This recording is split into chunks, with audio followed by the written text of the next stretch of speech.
L'association Caméléon, elle est partie il y a 21 ans, à peu près 22 ans aux Philippines. 26 ans pour moi. 26 ans pour toi, le premier voyage aux Philippines. Elle est rentrée bouleversée et s'est dit, il faut que je fasse quelque chose. Et comme Christine, comme Marianne, elle a donné sa vie à cette association Caméléon qui vient en aide aux petites filles victimes d'abus sexuels aux Philippines. Aujourd'hui, il y a une troisième maison, je crois, qui est là. Et parle-nous un peu de ce parcours, de ce que tu vois, de ce que tu rencontres, parce qu'on voit des fois des reportages à la télé. Vous avez fait une émission poignante, c'était la 100e d'Envoyé spécial. 500e. 500e, oh là là. Et les 15 ans, 2 émissions d'Envoyé spécial. 15 ans, 3 émissions Envoyé spécial. Un Fort Boyard, je crois, vous aviez remporté le 2e plus gros gain. Ah, tu vois, là, j'ai le bon chiffre. Pas comme Marianne. Pas comme Marianne, ouais, qui a fait un Fort Boyard aussi. Oui, donc parle-nous de l'association en quelques instants. Bon, j'ai créé Bonsoir à tous déjà, merci à Jean-Philippe et Cocktail Scandinave d'accueillir l'association Caméléon une fois de plus ici. Je dois dire que Cocktail et toute son équipe est aussi un gros soutien pour nous, même si effectivement notre action se situe à 12 000 km de la France aux Philippines pour venir en aide à ces petites filles victimes de violences sexuelles.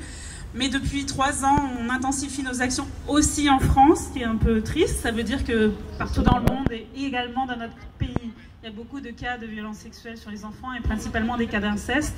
Donc nous venons en aide aux victimes et nous faisons aussi en France beaucoup de prévention et de sensibilisation contre les violences et pour les droits de l'enfant dans des établissements scolaires. Okay.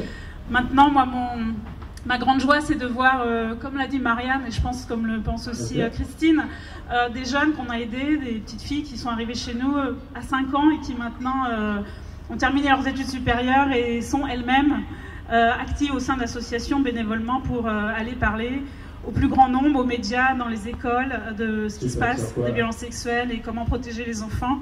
C'est un peu le relais et c'est le but de tout ce genre d'action qu'on peut faire, c'est que ça ne dépende pas que de nous, ça ne repose pas que sur nous, mais que les nouvelles générations prennent en charge notre mission. Et puis effectivement, on construit un 3e centre aux Philippines pour 40 nouvelles jeunes filles. On va inaugurer au mois d'avril et Cocktail Scandinave avait équipé un de nos centres, donc je remercie parce que c'est grâce à des mécènes, des grands monsieur, des grandes dames qui nous font confiance qu'on arrive, nous, les fondatrices d'associations comme ça, à pouvoir mettre en place nos actions pendant des années et perdurer. Donc, merci à tous. Non, mais Laurent, c'est vrai que ce qui se passe là-bas, c'est assez incroyable. Quand on nous raconte des récits de ce qui se passe et autres, c'est terrible. C'est vraiment terrible, on n'imagine pas, nous on est dans notre confort occidental, il faut appeler un chat, et on ne s'imagine pas ce qui se passe là-bas, c'est des petites filles de 5, 6, 7, 8 ans. La jeune fille, la plus jeune que vous ayez eue à travers ces 20 ans?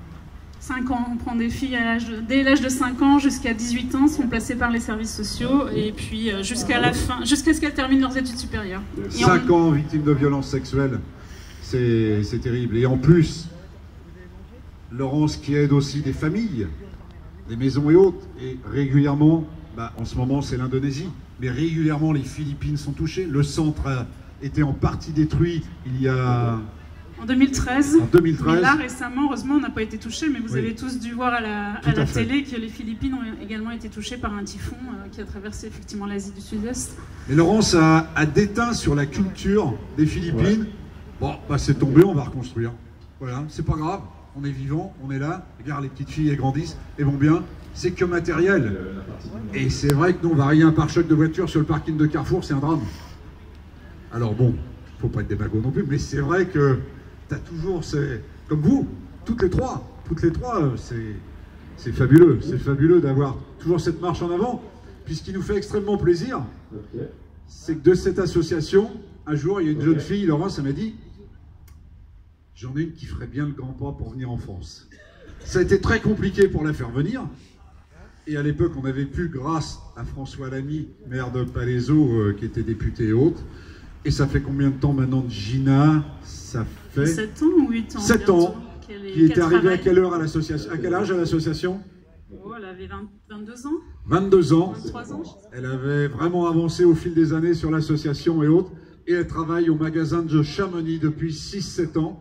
On accueille Gina, cette Philippine, qui est un peu aussi une locomotive pour les autres qui suivent. C'est un exemple.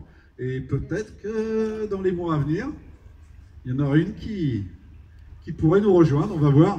Mais ça fait tellement plaisir d'accueillir ces jeunes filles hautes et Martine, oui, Christine aussi voit Gina, puisque Christine habite Chamonix régulièrement. Non, mais c'est une belle aventure. Aujourd'hui, allez sur le site caméléon.org. Quel est le manque crucial de l'association? Qu'est-ce qu'il faut aujourd'hui?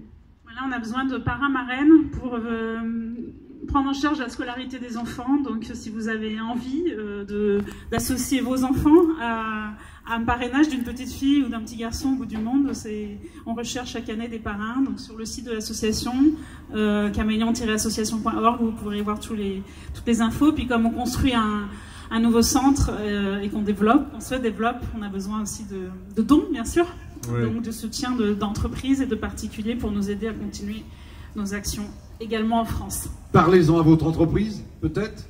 Ils peuvent chercher justement une action, aider sur une action humanitaire ou autre, ou tout simplement les parrainages. Le parrain, c'est aussi, il ne fait pas juste un chèque, il n'envoie pas, il y a des liens, il y a des échanges de courriers, de photos et autres. Vous créez un lien. C'est magique, et puis même si vous avez des enfants, c'est encore plus fort, parce qu'ils vont échanger avec ces enfants philippins. Oui, tout à fait. J'ai bien dit ? Très bien. Bon. L'année dernière, pour nos 20 ans, aux Philippines, il y a une trentaine de parrains qui sont allés voir leur filleule, et c'est toujours une rencontre forte de voir leur lieu de vie, d'échanger sur leur culture, de recevoir parfois des vraies leçons de vie, comme vous pouvez en recevoir avec vos bénéficiaires. Et je dois dire qu'on travaille, que Christine, Marianne et moi, et comme souvent dans les associations, en tout cas, c'est le cas entre nous, on travaille ensemble, on s'entraide, on s'envoie des soutiens, des bénéficiaires, des volontaires, des financements. Donc je suis très contente et très fière d'être à côté de mes deux amis et de toi et de toute l'équipe aujourd'hui. Ouais, c'est un beau trio, ces trois nénettes. On les adore. Vous pouvez leur faire une ovation. Et bien maintenant, on va voir si elles vont vous porter bonheur. Sabine Lagache, la grande ministre des Finances, ex-ministre.